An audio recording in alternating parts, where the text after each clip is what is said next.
Hello students, today we will discuss class 12th important topic that is determinants. इससे पहले हमने matrix को cover किया था, बोर्ड लेवल का हमने कंप्लीट किया था वो। अब हम स्टार्ट करेंगे डिटरमिनेंट्स। तो सबसे पहले इसकी डेफिनेशन क्या होती है, देखो, to every square matrix A equals to Aij of order n, we can associate a unique real number called determinant of matrix A। इसका मतलब है for every square matrix there is a scalar value। हर एक square matrix की क्या आएगी, एक scalar value, और उस स्केलर वैल्यू को हम क्या कहेंगे, डिटरमिनेंट। जैसे अगर हमने कहा डिटरमिनेंट ऑफ ऑर्डर 2, एक मैट्रिक्स ली हमने A जिसका ऑर्डर क्या है 2 क्रॉस 2। वो मैट्रिक्स ये है A11, A12, A21 और A22। किसी भी मैट्रिक्स A के डिटरमिनेंट को हम A मॉडुलस से डिफाइन करेंगे। डिनोट किससे करेंगे, A और साइड में मॉडुलस वाली ब्रैकेट। अब जैसे ये A मैट्रिक्स है ऑफ ऑर्डर 2 क्रॉस 2, 2 क्रॉस 2 है ना ये, then determinant of order 2 cross 2 कैसे लिखा जाएगा, A11, A12, A21 और A22। तो इसकी स्केलर वैल्यू क्या आएगी, इसकी इससे multiply A11, A22 minus A12 और A21, ये तो वैल्यू आएगी, ये हमारा डिटरमिनेंट होगा। This is the determinant of order 2। अगर सपोज करो एक मैट्रिक्स है जिसका ऑर्डर है 1 क्रॉस 1, जैसे मैंने लिखा 2, तो इसका डिटरमिनेंट क्या आएगा, 2 ही आ जाएगा। ठीक है, तो this is the determinant of order 2 cross 2 and this is the determinant of order 1 cross 1। ऐसे ही डिटरमिनेंट हम 3 क्रॉस 3 का भी निकालते हैं। ठीक है, अगर सपोज हमने एक मैट्रिक्स ली A matrix of order 3 cross 3, अब हम डिफाइन कर रहे हैं डिटरमिनेंट ऑफ ऑर्डर 3। मैंने A मैट्रिक्स ली जिसका ऑर्डर क्या है 3 cross 3, A11, A12, A13, A21, A22, A23, A31, A32 और A33। तो 3 क्रॉस 3 का डिटरमिनेंट डिफाइन करने से पहले हमें दो टर्म्स के पता होना चाहिए, दो टर्म्स का पता होना चाहिए, that is minors and cofactors. पहले हम क्या निकालेंगे, माइनर, देन कोफैक्टर। देखो माइनर क्या होता है, किसी भी एलिमेंट का हम माइनर निकाल सकते हैं। किसी भी एलिमेंट का माइनर निकालना है और माइनर को डिनोट करते हैं हम Mij से। Mij का मतलब है minor of element that lies in ith row and jth column. जो एलिमेंट ith रो और jth कॉलम में है उस मैट्रिक्स का माइनर कैसे निकलेगा। जैसे सपोज करो मेरे को फर्स्ट रो फर्स्ट कॉलम का माइनर निकालना है, तो फर्स्ट रो और फर्स्ट कॉलम का जब भी माइनर मैं निकालूंगा तो फर्स्ट रो और फर्स्ट कॉलम को हटा देंगे और बाकी बचा जो उसका डिटरमिनेंट निकाल देंगे, तो वो क्या आ जाएगा, उसका माइनर। जैसे M11 है ना, 1 का मतलब फर्स्ट रो, इस 1 का मतलब फर्स्ट कॉलम, फर्स्ट रो और फर्स्ट कॉलम को हटा दो, क्या बचा, ये बचा, ये डिटरमिनेंट क्या आ जाएगा इसका, माइनर। A22, A23, A32 और A33। और इसको सोल्व कैसे करेंगे अब हम, A22, A33 माइनस A32 और A23।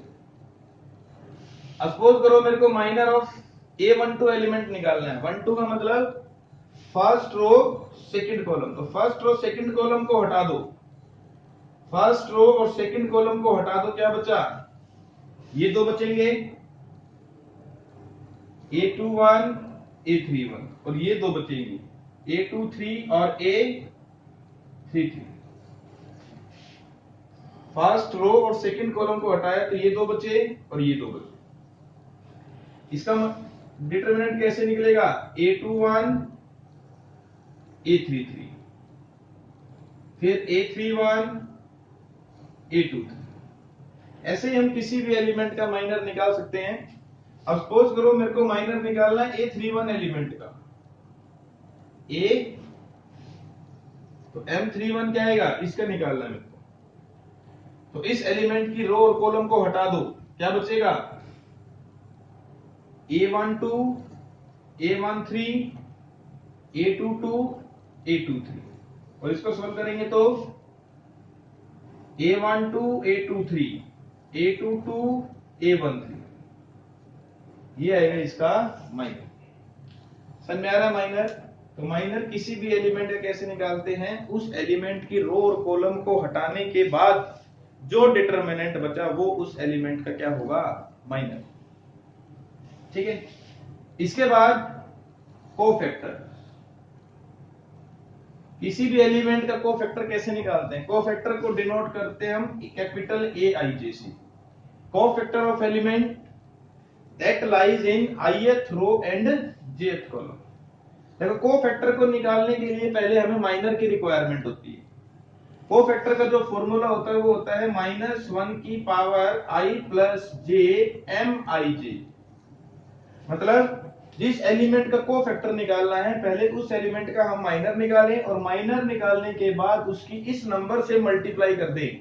ये नंबर क्या है, -1 की पावर रो और कॉलम दोनों के नंबर्स का सम, यानी -1 की पावर या तो इवन होगी या क्या होगी, ओड होगी।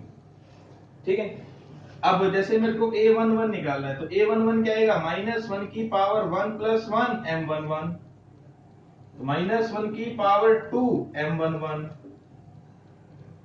तो ये क्या आ गया, M11 आ गया। इसका मतलब इस केस में माइनर और कोफैक्टर दोनों क्या रहेंगे, सेम। फिर उसके बाद मेरे को अगर A12 निकालना है तो -1 की पावर 1 प्लस 2 M12, -1 की पावर 3 M12, क्या आएगा, -M12। मतलब इस केस में क्या करेंगे हम, माइनर निकालो और उसका साइन क्या हो जाएगा, चेंज, क्या बन जाएगा, कोफैक्टर। A13 -1 की पावर 1 प्लस 3 M13, तो क्या बनेगा, -1 की पावर 4 M13, तो ये M13 आ गया। इस केस में भी माइनर और कोफैक्टर क्या रहेंगे, सेम। इसका मतलब जहां रो और कॉलम दोनों के नंबर का सम इवन है उस केस में माइनर और कोफैक्टर क्या रहेंगे, सेम। और जहां ओड है वहां माइनर का क्या कर देंगे हम, साइन चेंज। माइनर का साइन चेंज करने के बाद क्या बन जाएगा, कोफैक्टर। तो देखो साइन चेंज किस किस में होगा, एक तो इसमें, एक इसमें, एक इसमें और एक इसमें। इन चार केसेस में हम माइनर का साइन चेंज कर देंगे तो क्या बन जाएगा, कोफैक्टर। और बाकी सब में माइनर और कोफैक्टर क्या रहेगा, सेम रहेगा। इन पांच में, क्योंकि इन पांचों में I प्लस J का सम क्या है, इवन, और -1 की पावर इवन है तो 1 ही आएगा। तो इन पांचों केसेस में माइनर और कोफैक्टर क्या रहेंगे, सेम। और इन चार केस में माइनर निकालो और उसका साइन चेंज कर देंगे तो क्या बन जाएगा, कोफैक्टर। तो माइनर निकालने के लिए क्या करते हैं, किसी भी एलिमेंट का माइनर निकालना है मेरे को, तो उस एलिमेंट की रो और कॉलम को हम हटा देंगे। रो और कॉलम हटाने के बाद जो डिटरमिनेंट बचा उसको इवेल्युएट करेंगे, वो उस एलिमेंट का माइनर आ जाएगा। माइनर आने के बाद उस माइनर की मल्टीप्लाई में -1 की पावर रो का नंबर प्लस कॉलम के नंबर से मल्टीप्लाई करते हैं तो क्या आ जाएगा, कोफैक्टर। ठीक है। अब हम थर्ड ऑर्डर का डिटरमिनेंट कैसे इवेल्युएट करते हैं वो मैं इसकी हेल्प से बता रहा हूं। जैसे भी क्वेश्चन है कि एक मैट्रिक्स दिया गया, हमें इसमें माइनर्स एंड कोफैक्टर्स निकालने, तो मैं सभी माइनर्स निकालूंगा। देखो M11 माइनर को किससे डिनोट करेंगे हम, Mij से, और कोफैक्टर को किससे डिनोट करेंगे हम, Aij से। फर्स्ट रो फर्स्ट कॉलम को हटाओ, क्या बचेगा, 0 4 5 -7। M12 first row second column, first row second column इसको हटा देंगे तो 6 1 4 -7। M13 first row third column 6 0 1 5। ठीक है। फिर इसके बाद M21 second row first column, second row first column को हटाया तो -3 5 5 -7 M22 second row second column तो 2 1 5 -7 M23 second row third column 2 -3 1 5। तो पहले ही इवैल्यूएट करेंगे हम, क्या बनेगा ये, इसकी से मल्टीप्लाई 0 माइनस इसकी से मल्टीप्लाई 20 तो कितना आ गया ये -20, इसकी से मल्टीप्लाई -42 और इसकी से मल्टीप्लाई -4 तो ये -46, इसकी से मल्टीप्लाई 30, इसकी से मल्टीप्लाई 0 दिस इज 30, इसकी से मल्टीप्लाई 21, इसकी से मल्टीप्लाई 25 दिस इज -4, इसकी से मल्टीप्लाई -14, इसकी इससे मल्टीप्लाई 5 तो ये कितना आएगा -19, इसकी से मल्टीप्लाई 10 माइनस इसकी से मल्टीप्लाई -3 तो ये कितना आएगा 30। तो ऐसे सभी माइनर निकालेंगे।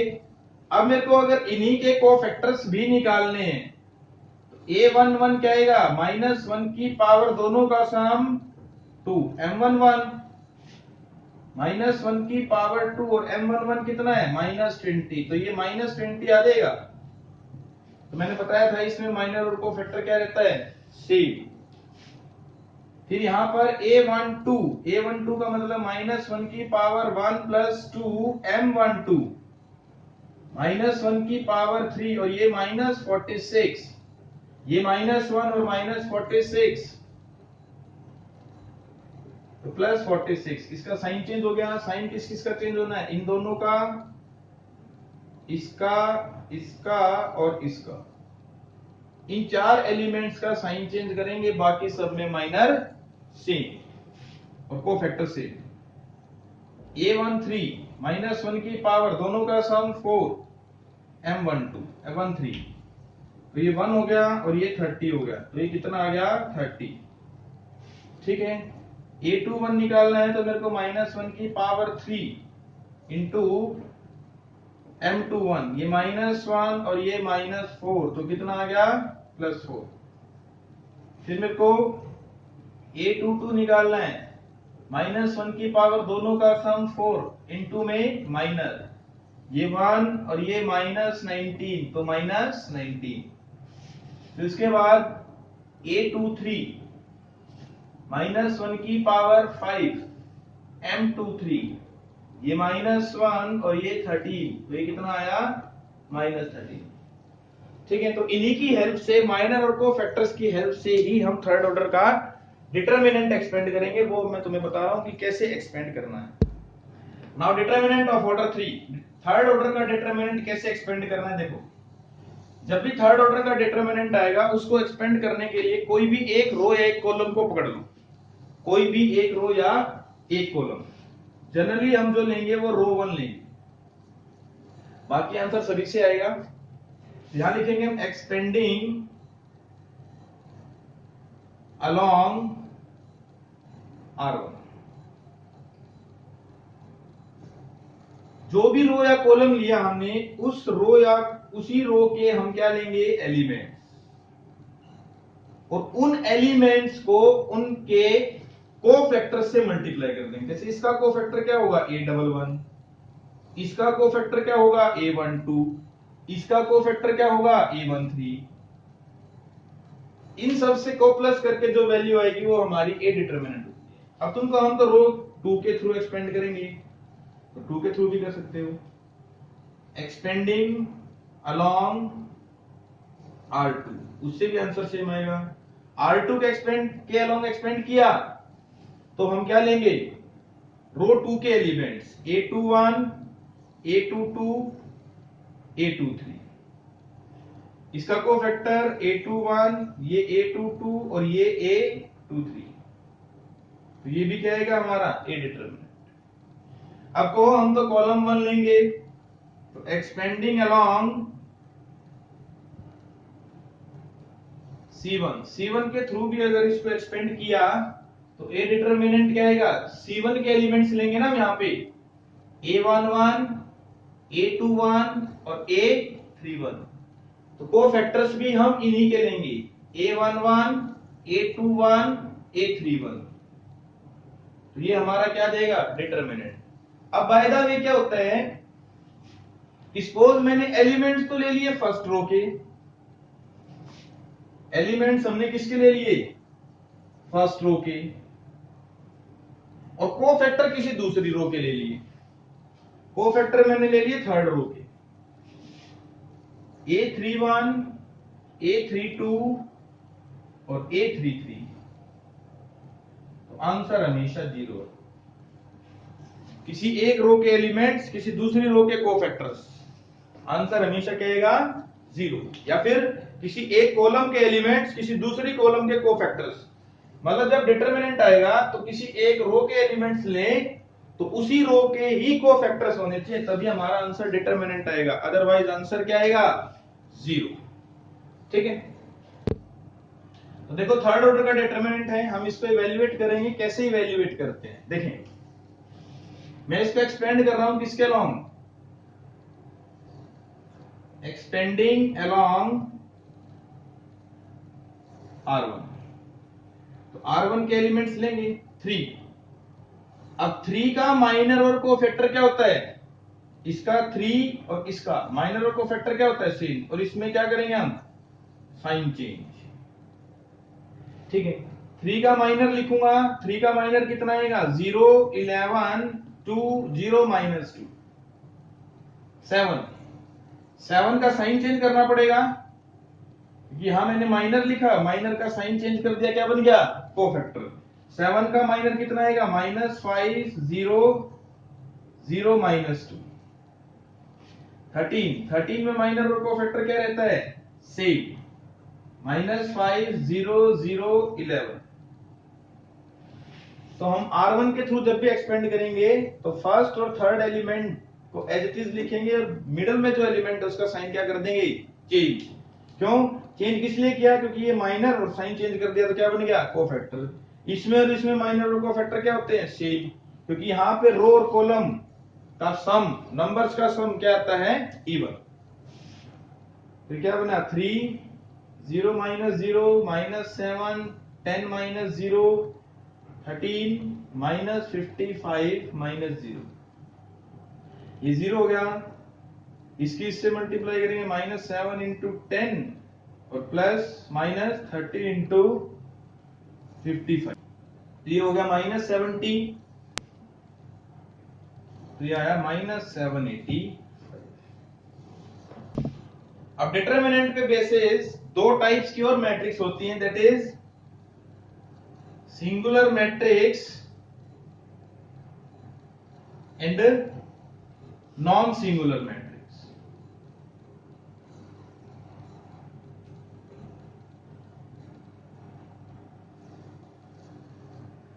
सिंगुलर मैट्रिक्स क्या होती है, सिंगुलर मैट्रिक्स वो स्क्वायर मैट्रिक्स होती है जिसका डिटरमिनेंट 0। अगर किसी स्क्वायर मैट्रिक्स का डिटरमिनेंट 0 है तो वो कैसी मैट्रिक्स होगी, सिंगुलर मैट्रिक्स। और नॉन सिंगुलर मैट्रिक्स का मतलब है कि वो स्क्वायर मैट्रिक्स जिसका डिटरमिनेंट नॉट इक्वल्स टू 0। जैसे एग्जांपल लिया कि if A matrix is equals to 2x, 5, 4, 5 या 2 if singular, find x। अगर ये मैट्रिक्स सिंगुलर है तो इसका मतलब A डिटरमिनेंट क्या आएगा, 0। A determinant means 2x, 5, 4, 2 equals to 0, और 2 क्रॉस 2 का डिटरमिनेंट कैसे सोल्व करते हैं, 4x - 20 इक्वल्स टू 0, तो 4x इक्वल्स टू 20, x की वैल्यू कितनी आई, 5। तो ये सिंगुलर मैट्रिक्स का एग्जांपल। जैसे अभी सिंपल क्वेश्चन दिया कि this determinant equals to this, then find the value of x। तो इसको कैसे इवैल्यूएट करेंगे, इन दोनों की मल्टीप्लाई, √6 × √24 - √20 × x इन दोनों की मल्टीप्लाई 12 माइनस 10, तो ये कितना है √144 √20x इक्वल्स टू 2। ये 12 होता है और इसको 4 इंटू 5 लिखेंगे ना, 4 इंटू 5 लिखा तो ये कितना हो गया 2√5x 2। तो 12 माइनस 2 इक्वल्स टू 2√5x। तो 2√5x इक्वल्स टू 10। तो x की वैल्यू कितनी आई 10/2√5। √5 से मल्टीप्लाई और √5 से डिवाइड, तो ये आ गया 10√5 और नीचे कितना हो गया ये 5 5 टू जा 10, 10 से 10 कैंसिल, यहां से x की वैल्यू कितनी आई √5। Now evaluate this determinant. This is of order 2 cross 2.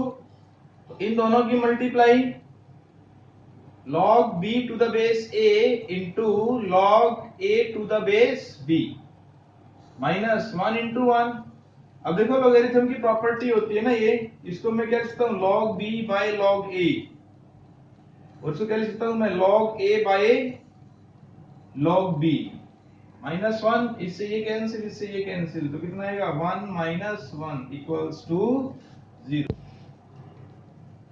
देखो अब ये क्वेश्चन है कि delta equals to this is the determinant of matrix of order 3 cross 3, then we have to prove that the value of delta is between 2 and 4, both are included. तो पहले इसको हम expand करेंगे। Now expanding